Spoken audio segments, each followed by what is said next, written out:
ಭಾರತ್ ಮಾತಾ ಕಿ, ಭಾರತ್ ಮಾತಾ ಕಿ. ಈ ಅತ್ಯಂತ ಭಾವನಾತ್ಮಕವಾದಂಥ ಈ ತಿರಂಗ ಯಾತ್ರೆ ಈ ಕಾರ್ಯಕ್ರಮದಲ್ಲಿ ನಮ್ಮೆಲ್ಲರನ್ನ ಉದ್ದೇಶಿಸಿ ಈ ಕಾರ್ಯಕ್ರಮದ ಮಹತ್ವ, ಇದೇ ತಿರಂಗಕ್ಕೋಸ್ಕರ ಸ್ವಾತಂತ್ರ್ಯ ಪೂರ್ವದಲ್ಲಿ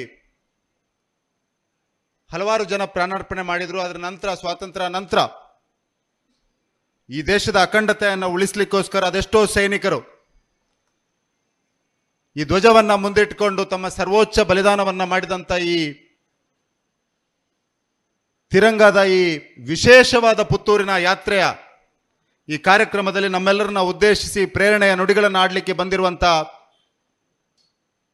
ಭಾರತೀಯ ಜನತಾ ಪಾರ್ಟಿಯ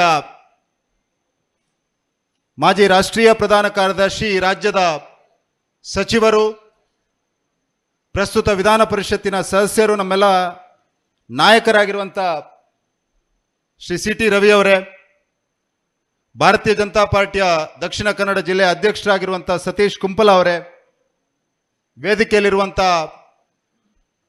ಶಾಸಕರಾಗಿರುವಂಥ ವೇದವ್ಯಾಸ್ ಕಾಮತ್ ಅವರೇ, ಕಿಶೋರ್ ಕುಮಾರ್ ಅವರೇ, ಭಾಗೀರಥಿ ಅವರೇ, ಹರೀಶ್ ಪೂಂಜಾ ಅವರೇ, ಡಾಕ್ಟರ್ ಭರತ್ ಶೆಟ್ರೆ, ಮಾಜಿ ಶಾಸಕರಾಗಿರುವಂಥ ರೂಪಾಲಿ ನಾಯ್ಕ್ ಅವರೇ, ಸಂಜೀವ ಮಟ್ಟಂದೂರ್ ಅವರೇ,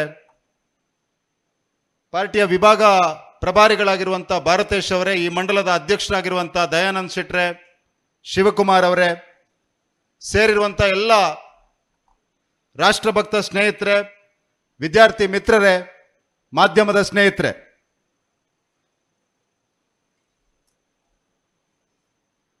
ಭಾರತದ ತ್ರಿವರ್ಣ ಧ್ವಜ ಒಂದು ಅಪರೂಪದ ಸಂದರ್ಭದಲ್ಲಿ ಉದಯವಾಯಿತು. ಒಂದು ಕಾಲದಲ್ಲಿ ಬ್ರಿಟಿಷರು ಈ ದೇಶವನ್ನು ಆಡಳಿತ ಮಾಡ್ತಾ ಇರುವಂಥ ಸಂದರ್ಭದಲ್ಲಿ ಬ್ರಿಟಿಷರ ಯೂನಿಯನ್ ಜಾಕ್ಗೆ ಸೆಲ್ಯೂಟನ್ನು ಹಾಕಬಾರ್ದು, ತಲೆ ಬಾಗಬಾರ್ದು ಅನ್ನುವಂಥ ಒಂದು ಮಾನಸಿಕತೆಯಿಂದ ಹುಟ್ಟಿದಂಥ ತಿರಂಗ ಇದು. ಕೆಲವು ದಿವಸಗಳ ಹಿಂದೆ ಈ ತಿರಂಗವನ್ನ ಡಿಸೈನ್ ಮಾಡಿದಂಥ, ರಚಿಸಿದಂಥ ಪಿಂಗಳೆ ವೆಂಕಯ್ಯರ ಜನ್ಮದಿನವನ್ನು ನಾವು ಆಚರಣೆ ಮಾಡಿದ್ವಿ. ಇದೇ ತಿರಂಗವನ್ನ ಪ್ರೇರಣೆಯಾಗಿಟ್ಕೊಂಡು ಸ್ವಾತಂತ್ರ್ಯದ ಹೋರಾಟವನ್ನು ಅದೆಷ್ಟೋ ಸಾವಿರಾರು ಜನರು ಮಾಡಿದ್ರು. ನಾನು ಈ ಸಂದರ್ಭದಲ್ಲಿ ವಿಶೇಷವಾಗಿ ಭಾರತದ ಸ್ವಾತಂತ್ರ್ಯಕ್ಕೋಸ್ಕರ ಹೋರಾಟವನ್ನು ಮಾಡಿದ ಆ ಮಹಾಪುರುಷರಿಗೆ ಪುತ್ತೂರಿನ ಮಹಾಜನತೆಯ ಪರವಾಗಿ, ದಕ್ಷಿಣ ಕನ್ನಡ ಜಿಲ್ಲೆಯ ಮಹಾಜನತೆಯ ಪರವಾಗಿ ಕೈ ಮುಗಿದು ನಮನಗಳನ್ನು ಸಲ್ಲಿಸಿ ಈ ನೆಲವನ್ನ ಪರಕೀಯರ ಆಡಳಿತದಿಂದ ವಿಮುಕ್ತಿಗೊಳಿಸಲಿಕ್ಕೋಸ್ಕರ ಹೋರಾಟವನ್ನು ಮಾಡಿದ ಅವರನ್ನ ಸದಾ ನೆನಪಿನಲ್ಲಿ ಇಡ್ಕೊಳ್ಬೇಕು ಅನ್ನುವಂಥ ದೃಷ್ಟಿಯಿಂದ ಈ ತಿರಂಗ ಯಾತ್ರೆಯನ್ನು ಮಾಡಿದ್ದೇವೆ. ಬಂಧುಗಳೇ, ಈ ತಿರಂಗ ಸ್ವಾತಂತ್ರ್ಯದ ನಂತರ ಅದೆಷ್ಟೋ ಸೈನಿಕರಿಗೆ ಪ್ರೇರಣೆ ಆಯಿತು, ಅದೆಷ್ಟೋ ಕ್ರೀಡಾಪಟುಗಳಿಗೆ ಪ್ರೇರಣೆ ಆಯಿತು, ಅದೆಷ್ಟೋ ಸೈಂಟಿಸ್ಟ್ಗಳಿಗೆ ಪ್ರೇರಣೆ ಆಯಿತು. ನಮ್ಮ ಸೈನಿಕರು ಇದೇ ಧ್ವಜದ ಪ್ರೇರಣೆಯನ್ನು ಇಟ್ಕೊಂಡು ಈ ಧ್ವಜ ಹಾರಾಡ್ತಾ ಇರುವಂತಹ ಸಂದರ್ಭದಲ್ಲಿ ಈ ಧ್ವಜಕ್ಕೋಸ್ಕರ ತಮ್ಮ ಸರ್ವೋಚ್ಚ ಬಲಿದಾನವನ್ನ ಇತ್ತೀಚೆಗೆ ನಡೆದಂತಹ ಕಾರ್ಗಿಲ್ ವಿಜಯ ದಿವಸದ ಸಂದರ್ಭದಲ್ಲಿ 527 ಸೈನಿಕರು, ಎಲ್ಲ ಸೈನಿಕರು 18ರಿಂದ 27 ವರ್ಷದ ಒಳಗಿನ ಪ್ರಾಯದ ಯುವಕರು ಈ ಧ್ವಜವನ್ನ ಪ್ರೇರಣೆಯಾಗಿಟ್ಕೊಂಡು ಭಾರತದ ಅಖಂಡತೆಗೋಸ್ಕರ ಈ ಭಾರತವನ್ನ ಒಂದಾಗಿಟ್ಕೊಳ್ಬೇಕು, ನಾವೆಲ್ಲ ಒಂದಾಗಿ ಯೋಚನೆ ಮಾಡಬೇಕು. ಅದೆಷ್ಟು ಜಾತಿ, ಧರ್ಮ, ಪಂಥ, ಭಾಷೆ ಈ ರಾಷ್ಟ್ರದಲ್ಲಿ ಇದ್ರೂ ಕೂಡ ಈ ತಿರಂಗದ ಅಡಿಯಲ್ಲಿ ನಾವೆಲ್ಲ ಒಂದೇ ಭಾರತೀಯರು ಅನ್ನುವಂಥ ಒಂದು ಅಪರೂಪದ ಕಲ್ಪನೆ ಅಡಿಯಲ್ಲಿ ತಮ್ಮ ಸರ್ವೋಚ್ಚ ಬಲಿದಾನವನ್ನ ಮಾಡಿ ಈ ತಿರಂಗದ ಗೌರವವನ್ನ ಹೆಚ್ಚು ಮಾಡ್ಕೊಂಡು ಇಟ್ಕೊಂಡಿದ್ದಾರೆ. ಆ ಕಾರಣಕ್ಕೆ ನಮ್ಮ ಪ್ರಧಾನಮಂತ್ರಿಗಳು ಸನ್ಮಾನ್ಯ ನರೇಂದ್ರ ಮೋದಿ ಅವರು ಈ ತಿರಂಗ ಯಾತ್ರೆಯನ್ನು ಮಾಡಬೇಕು, ತಿರಂಗವನ್ನು ಹಿಡ್ಕೊಂಡು ಹೃದಯದಲ್ಲಿ ರಾಷ್ಟ್ರಭಕ್ತಿಯನ್ನ ಇಟ್ಕೊಂಡು ಕೈಯಲ್ಲಿ ತಿರಂಗ ಧ್ವಜವನ್ನು ಇಟ್ಕೊಂಡು ಕಿರಿಯರಿಂದ ಹಿರಿಯರವರೆಗೆ ನಾವೆಲ್ಲ ಒಂದಾಗಿ ಒಟ್ಟಾಗಿ ನಡಿಬೇಕು, ರಾಷ್ಟ್ರಕ್ಕೋಸ್ಕರ ಕೆಲಸವನ್ನು ಮಾಡುವ ಮಾನಸಿಕತೆಯನ್ನು ಬೆಳೆಸ್ಕೊಳ್ಬೇಕು, ಈ ತಿರಂಗದ ಪ್ರೇರಣೆಯನ್ನು ಪಡಿಬೇಕು ಅನ್ನುವಂಥ ದೃಷ್ಟಿಯಿಂದ ಈ ತಿರಂಗ ಯಾತ್ರೆಯ ಕರೆಯನ್ನು ಕೊಟ್ಟಿದ್ದಾರೆ. ನಾನಿವತ್ತು ಪುತ್ತೂರಿನ ಸಮಸ್ತ ಜನತೆಗೆ, ವಿಶೇಷವಾಗಿ ವಿದ್ಯಾರ್ಥಿ ಸ್ನೇಹಿತರಿಗೆ, ಯುವಕರಿಗೆ, ಮಹಿಳೆಯರಿಗೆ ಎಲ್ರಿಗೂ ಕೈ ಮುಗಿದು ಧನ್ಯವಾದಗಳನ್ನು ಸಲ್ಲಿಸ್ತಾ ಇದ್ದೇನೆ.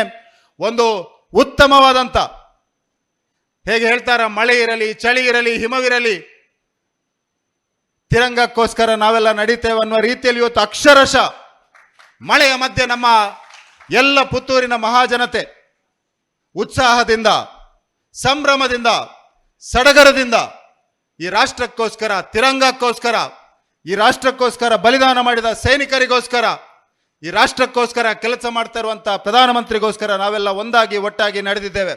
ಅದಕ್ಕೋಸ್ಕರ ತಮಗೆಲ್ಲರಿಗೂ ನಾನು ಕೈ ಮುಗಿದು ಧನ್ಯವಾದಗಳನ್ನು ಸಲ್ಲಿಸ್ತಾ ಇದ್ದೇನೆ. ಆತ್ಮೀಯ ಬಂಧುಗಳೇ, 2047ರೊಳಗೆ ನಾವೊಂದು ವಿಕಸಿತ ಭಾರತವನ್ನು ನಿರ್ಮಾಣ ಮಾಡಬೇಕಾಗಿದೆ. ಆ ವಿಕಸಿತ ಭಾರತವನ್ನು ನಿರ್ಮಾಣ ಮಾಡುವಂಥ ಸಂದರ್ಭದಲ್ಲಿ ನಮಗೆ ಇದೇ ತಿರಂಗ ಪ್ರೇರಣೆ ಆಗಬೇಕು. ಈ ತಿರಂಗದ ಪ್ರೇರಣೆ ಅಡಿಯಲ್ಲಿ ನಾವೆಲ್ಲರೂ ರಾಷ್ಟ್ರಕ್ಕೋಸ್ಕರ ಒಂದೇ ಮನಸ್ಸಿನಿಂದ, ಒಗ್ಗಟ್ಟಿನಿಂದ ಕೆಲಸವನ್ನು ಮಾಡಬೇಕಾಗಿದೆ. ಹಾಗಾಗಿ ಇವತ್ತಿನ ಈ ಪುತ್ತೂರಿನ ತಿರಂಗ ಯಾತ್ರೆಯನ್ನು ಯಶಸ್ವಿಗೊಳಿಸಲಿಕ್ಕೆ ಕೆಲಸವನ್ನು ಮಾಡಿದಂಥ 2 ಮಂಡಲ ಅಧ್ಯಕ್ಷರು ಮತ್ತು ಇಡೀ ತಂಡಕ್ಕೂ ನಾನು ಶುಭಾಶಯಗಳನ್ನು, ಅಭಿನಂದನೆಗಳನ್ನು ಈ ಸಂದರ್ಭದಲ್ಲಿ ಸಲ್ಲಿಸ್ತಾ ಇದ್ದೇನೆ. CT ರವಿ ಅವರು ಮಾತನಾಡ್ತಾರೆ, ಹೆಚ್ಚಿಗೆ ಏನೂ ಮಾತನಾಡಲಿಕ್ಕೆ ಹೋಗೋದಿಲ್ಲ. ಆದರೆ ಒಂದು ಕ್ಷಣ ಸಾವು ಯೋಚನೆಯನ್ನು ಮಾಡಬೇಕು. ಇತ್ತೀಚಿನ ಕಾಮನ್ವೆಲ್ತ್ ಗೇಮ್ಸ್ನಲ್ಲಿ ಆ ಪದಕದ ಪೋಡಿಯಂನಲ್ಲಿ ನಿಂತಹ ಸಂದರ್ಭದಲ್ಲಿಯೂ ಕೂಡ ಆ ತಿರಂಗ ಮೇಲೆ ಹೋಗುವಾಗ ಆ ಕಣ್ಣೀರಿನ ಬಾಷ್ಪ ಆ ಕ್ರೀಡಾಪಟುಗಳ ಕಣ್ಣಲ್ಲಿ ಬರ್ತದೆ.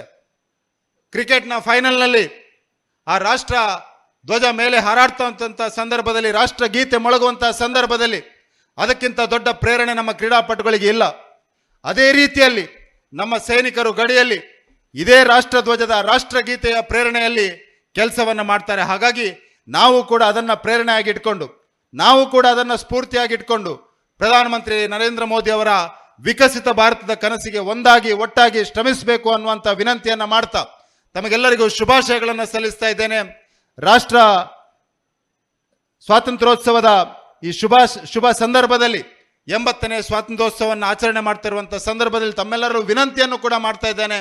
13ರಿಂದ 15ನೇ ತಾರೀಕಿನವರೆಗೆ ನಮ್ಮೆಲ್ಲರ ಮನೆಗಳಲ್ಲಿ ರಾಷ್ಟ್ರ ಧ್ವಜವನ್ನು ಹಾರಾಡಿಸಬೇಕು, ಹರ್ ಘರ್ ತಿರಂಗದ ಕಾರ್ಯಕ್ರಮವನ್ನು ಯಶಸ್ವಿಗೊಳಿಸಬೇಕು ಅನ್ನುವಂಥ ವಿನಂತಿಯನ್ನು ಮಾಡ್ತಾ ಎಲ್ರಿಗೂ ಶುಭವನ್ನು ಹಾರೈಸಿ ನನ್ನ ಮಾತನ್ನು ಮುಗಿಸ್ತಾ ಇದ್ದೇನೆ. ಜೈ ಹಿಂದ್. ನಿಖರ ಸುದ್ದಿ, ಸದಭಿರುಚಿಯ ಕಾರ್ಯಕ್ರಮ. ನೀವು ನೋಡ್ತಾ ಇದ್ದೀರಾ ಕಹಳೆ ನ್ಯೂಸ್, ಸಮಾಜದ ಜಾಗೃತಿಗಾಗಿ ವಸ್ತುನಿಷ್ಠ ವರದಿ.